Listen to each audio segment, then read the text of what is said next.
GT with the GT Sports Podcast coming to you again. Man, what a blessed day it is in great Wichita, Kansas. I say great because it's a metropolis. No, it's not a metropolis. It's a little town, little city. It's a little big city, I guess. Today's topic is going to be part of our relationship advice series. I think we're going to continue that series and just keep diving in. I mentioned triangulation on a prior podcast. Had some people ask me questions about triangulation, so I'm going to kind of break down what triangulation is and when I say so you're being triangulated in a relationship, which causes toxicity, causes an imbalance in a relationship. So essentially, it depends on the mindset of the person, right? And so if a partner or friend uses another person to create a hostile environment, drama, or pressures you, right? They're pressuring you into doing things you wouldn't otherwise do. So triangulation, and we're going to talk straight from a romantic relationship standpoint on this triangulation aspect. And so what happens in these type of instances is one person's not getting what they want out of the relationship, or what they want out of their partner, or their partner's not doing something that they want or something that they see is important. And so they will add another person in to try to push the balance of power, essentially. So in this situation, the balance of power changes. It could be in the favor. It usually goes in the favor of the one that's bringing that person in. A lot of times this happens, especially in relationships that are kind of coming to a halt, or that they've had issues in the relationship, and so now it's kind of like a last ditch effort. And typically, it's a power struggle.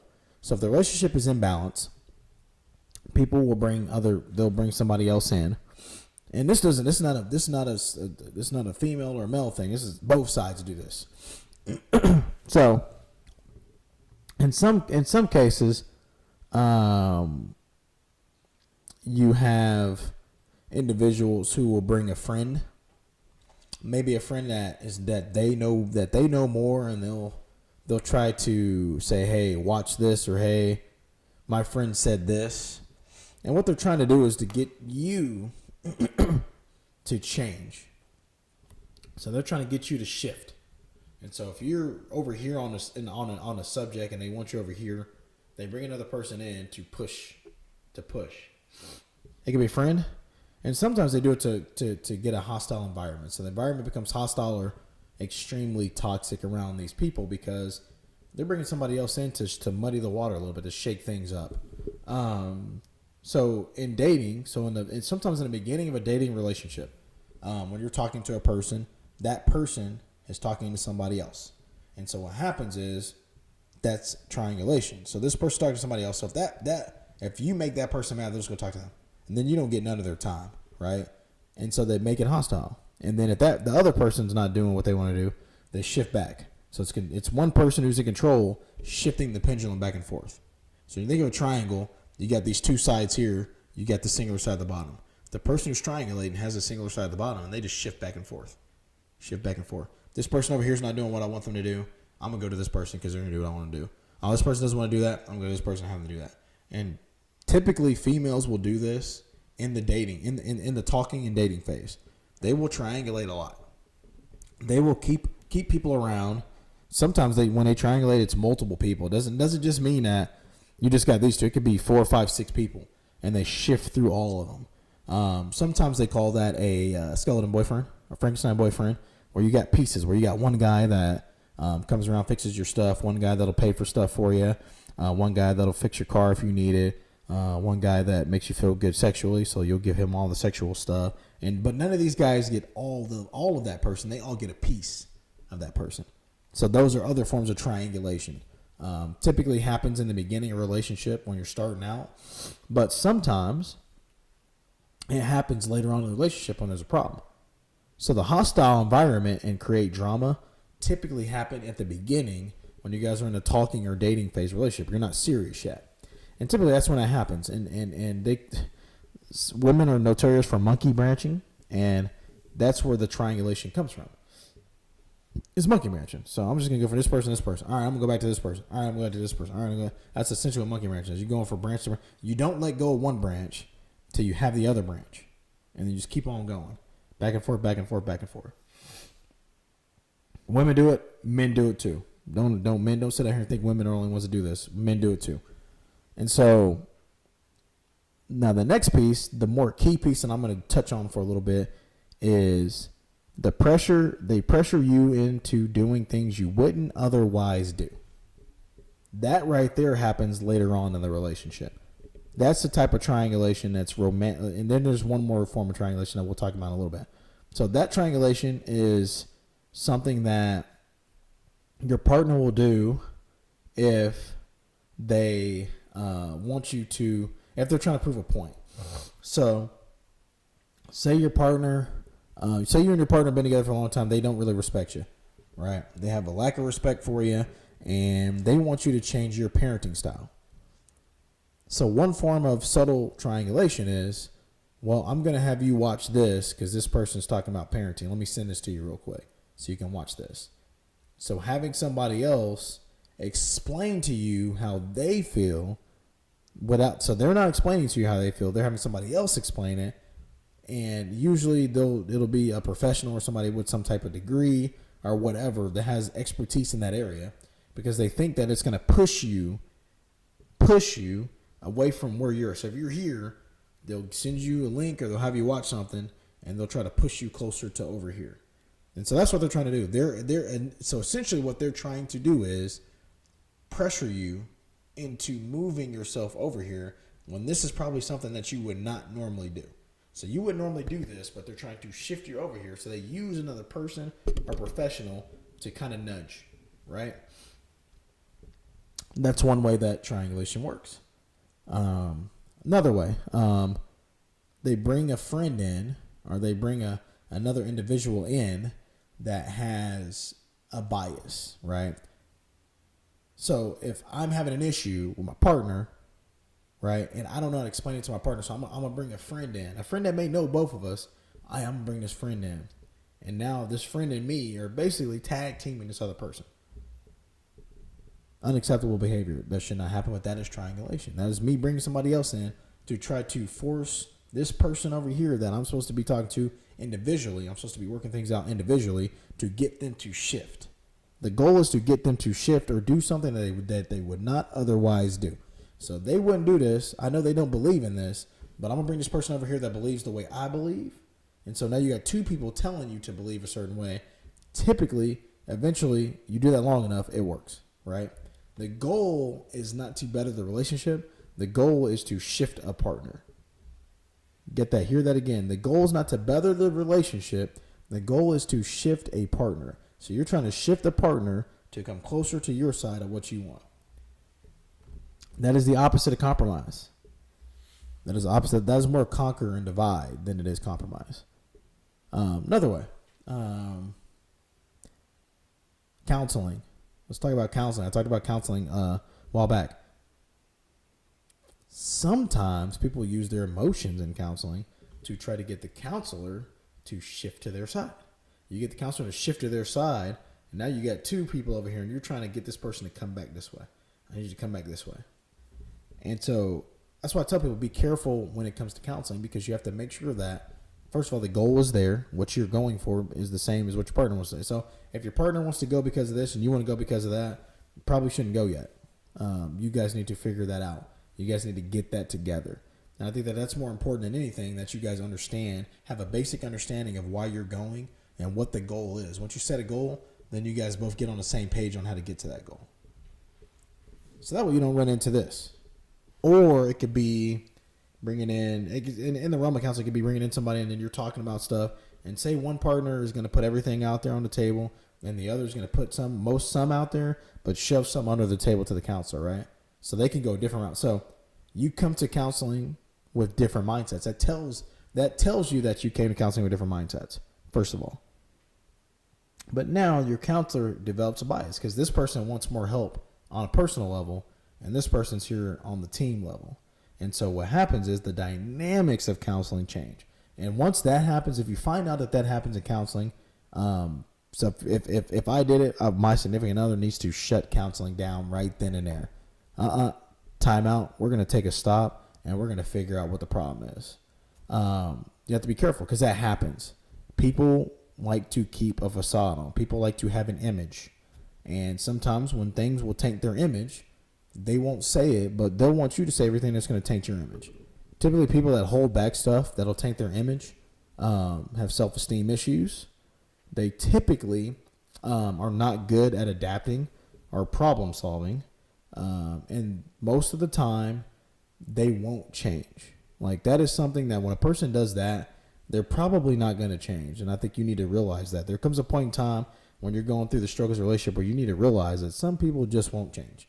And people that do that will come, and that, especially if they pick the person that you're going to go talk to. So if they pick the person that you're going to go talk to, like, hey, I want to go talk to this person. This is why I want to talk to this person. And you're like, okay, let's go. You're in there, and it's easy for them to throw your stuff on the table. But when it comes time to put their stuff on the table, they're hesitant or they leave stuff out. That shows you where they are as an individual, but that also shows you who they are as an individual. And I think that you need to understand that piece. You have to understand that. And partners, when you decide to go to counseling, you put everything on the table. There's no excuse for not putting stuff on the table. Because most of the problems that you have in a relationship, what you'll realize when you go to counseling, is that you've already talked about. So there's not anything that should be unknown when you decide to go to that route. Like, most of the stuff should be known, because when you go to counseling and you add a person in, you're essentially saying, we know everything that we need to know, but we need some help working through it. So if you know everything that you need to know, and then you pick, and then you go, and then you don't put out all your stuff on the table, that tells you a lot about a person's character. And don't let people's character fool you. If they show you who they are, believe who they are. 100% believe them. This is who you are? Okay, that's who you are. I believe you. 100% I believe you. Okay, move on. Next. So remember that if you decide to bring another person in. Because this is one of those instances where I implore people to bring another person in. It is counseling. Because I feel like if you need it, you got to go get it. But if you need it and somebody's trying to triangulate your counseling session, then that shows a breach in character. And that person right there, you're going to have some other issues that you need to talk about. Or if you want to go to counseling, make sure that you're working on what you need to work on and your partner's working on what they need to work on. That way when you come into the counseling session, it's communal. It's not just one person working on everything, or one person knows what they need to work on, so they're putting it out there, and the other person's like, well, I don't know. When most people know what they need to work on. If somebody ever tells you that, hey, I don't know what I need to work on, I need to work on self-reflection, that is the biggest dumb lie that I've ever heard. That's some crock of crap. People know what they need to work on. I know what I need to work on. People watching the show know what they need to work on. You guys know what you need to work on. So there's never a question of what I need to work on. It's what I'm willing to tell people that I need to work on. That's the problem. And typically people like that, like I said, low self-esteem. They want to hold an image. They want people to look at them a certain way. And if people look at them differently or look down on them, then they get. And typically these type of people will tell you that they are hard on themselves when they're actually not hard on themselves. They're just saying they're hard on themselves. When in factuality, they aren't really hard on themselves. They may look down on themselves, but looking down on yourself and being hard on yourself are two different things. Looking down on yourself is just, man, I suck. Goodness gracious, I suck. Being hard on yourself is forcing change. When you're hard on yourself, you will change because you're hard on yourself.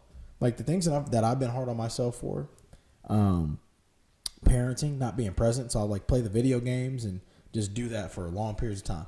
I was home, but I wasn't home. I was hard on myself for that because I wanted to have a better relationship with my kids. So I worked on it because I was hard on myself. I wasn't just like looking down on myself like, man, well, this sucks. So it sucks.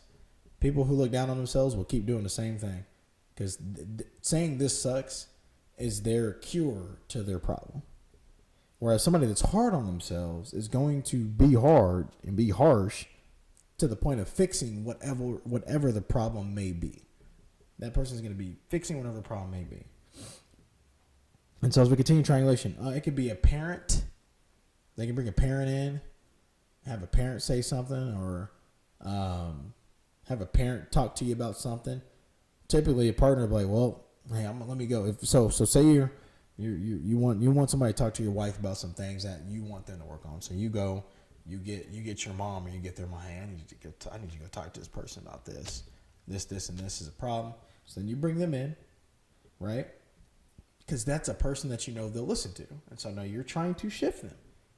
You're trying to partnership. The opposite of compromise is triangulation. Triangulation is the opposite of compromise. Compromise is meeting in the middle for a common good. Triangulation is shifting a partner. I want you over here. I want you over here. I want you over here. So understanding that will help you as you grow. One more type of triangulation to talk about. One more piece on the triangulation. It's called a love triangle. This happens when a partner steps out, has another partner over here, and this partner. And then they shift between partners. Typically when this happens, one partner gets a lot less love than the other one. And then it shifts back. Oh, this partner messed up. So basically it's a person that acts as if they have options, right? I got options because I got this other person. And so that's a love triangle. That is a form of triangulation. It's a love triangle. There's literally movies about love triangles. They do not end well. They never end well. Somebody ends up hurt, somebody ends up super hurt, and then somebody ends up extremely hurt. So they do not end well. And they typically don't end well for the person that is basically pushing the love triangle. So you got this person that's got these two people. The person that's pushing the love triangle, the one that's created the love triangle, typically gets the worst end of the stick when it's all said and done. And so when you get in these situations, first of all, if you ever feel like that, it's time to leave. Like if you get to that point, it's time to leave. Like give your partner the option to move on as well. Give your partner the option to have what you got. So like if you feel like you got something, give your partner that option too. What you'll find is that most people won't want to give their partner that option. Most people will do it, but they can't. Most people will dish it out, but they can't take it. I mean, that goes in all walks of life. You can dish it out, but you can't take it. And so a love triangle is the most dangerous triangulation that you can possibly get involved in. People kill people over love triangles. Literally, there's documentaries of people killing people because of a love triangle. You get a husband that has a love triangle and the other chick is pregnant, so he kills his wife because the other chick is pregnant. Or he kills the pregnant chick because he doesn't want his wife to know that there's a baby on the way. Love triangles are extremely dangerous things to become a part of. They can ruin lives. They can upend households. They can cause people to murder people. It's extremely dangerous to become a part of a love triangle. And so we have to be careful out here. Just because somebody makes you happy in a moment doesn't mean that moment's going to last forever. Hear me again. Just because somebody makes you happy in that moment doesn't mean that moment is going to last forever, because eventually all moments end. And then eventually you get to the point where it's time to work. It's time to put the work in, because all moments do have an end. Life has an end. Moments have an end. Careers have an end. Everything has an end eventually. And so we have to understand that. And stay away from love triangles, people. Do not get involved in one. Because I'm telling you, those are the most dangerous that you can get. The most dangerous that you can get in the triangulation field and the triangulation thing. That is something that you get involved with that, man, you have no control over the outcome. And when you have no control over the outcome, there's no telling what's going to happen. Somebody is going to get hurt severely, typically. And like I said, you watch movies on love triangles. Like, these are dangerous things to be messed with. A love triangle is nothing to be messed with. Triangulation in general is nothing to be messed with. But a love triangle is a different level of danger. So I'm praying you guys to stay clear of love triangles. Don't get involved with that type of crap. Don't do it. Do not do it. You will do nothing but ruin all lives involved. Everyone loses when you have a love triangle. Everyone loses. You know, some people say they don't, but everyone loses because a love triangle is dangerous. So in closing, guys, don't triangulate your significant other, your spouse, boyfriend, girlfriend. Don't triangulate them. Talk to them. Communicate. Open, honest communication. And if they're gonna be vulnerable and put their stuff on the table, their deepest, most critical times, their biggest mistakes, if you're not willing to put your stuff on the table with them, my friend, you are the problem. You are 100% the problem. If you can't be as open and honest as your partner can, then what's the point? What are you doing? Are you trying to save face? Are you trying to hold an image so people don't see you as something that you don't want to be seen as? At the end of the day, in order for you to grow, you have to be seen as you are. If you are this, be seen as that, because you know what? That's the fuel that it's going to take for you to grow and become a better person. Because at the end of the day, growth is the key, and growth will get you wherever you're trying to go. So I implore you guys out there, first of all, stay away from love triangles. Second, don't triangulate your relationship. If you bring somebody in, it's because you and your partner agreed to bring that person in. If you go to your partner and say, hey, I want to bring this person in, I want to go do counseling with this person, that's not bringing somebody in. That's not bringing. So if you already had a conversation with that person about bringing them in, that's not bringing your partner in. A conversation should not be had with anybody else outside the relationship until you guys have agreed that that is the person that's going to help us get where we're trying to go. If you haven't agreed, then you're just triangulating. You have a separate agenda from what is actually going on in the relationship. Your agenda is different. Your agenda is 100% different. And you have to ask yourself, what is my agenda? What am I trying to get out of this? Will my partner grow from my actions? Or will my partner falter from my actions? You have to ask yourself that. So have those conversations before you decide on a counselor or you decide on a route that you want to take. Have those conversations. Don't just say, hey, I want to do this, and you've already talked about it. Because if you've already talked about it, then you've already started the triangulation. And then your goal is already known. Your partner may not say it to you, but they know your goal. They know what you're trying to get at here. You want to have somebody else tell your partner how to be what you want them to be. And be careful doing that. Because if your partner finds out about it, there's going to be hell to pay. I tell you that. There's definitely going to be hell to pay. So pay your partner respect, have respect for him, and talk to him. Communicate, guys. Again, if you guys like our content, please like and share. Subscribe to our channel. Hit the bell so you can get notification whenever we pop on here. We're going to start going live here soon. We've been working on a couple things behind the scenes. Like I said, here at the Vibe Podcast, we exist to help people cultivate great growing relationships and build connections in all walks of life. We're not just talking romantic relationships. We're talking about friendships, partnerships, work, all that jazz. Bosses, how to be in better relation with people. That is our goal. We will talk about what they won't talk about. We will go through and talk about what they won't talk about. And that's okay. Like always, guys, no love triangles, no triangulations. Communicate. With those being said, catch you guys later. I'm out.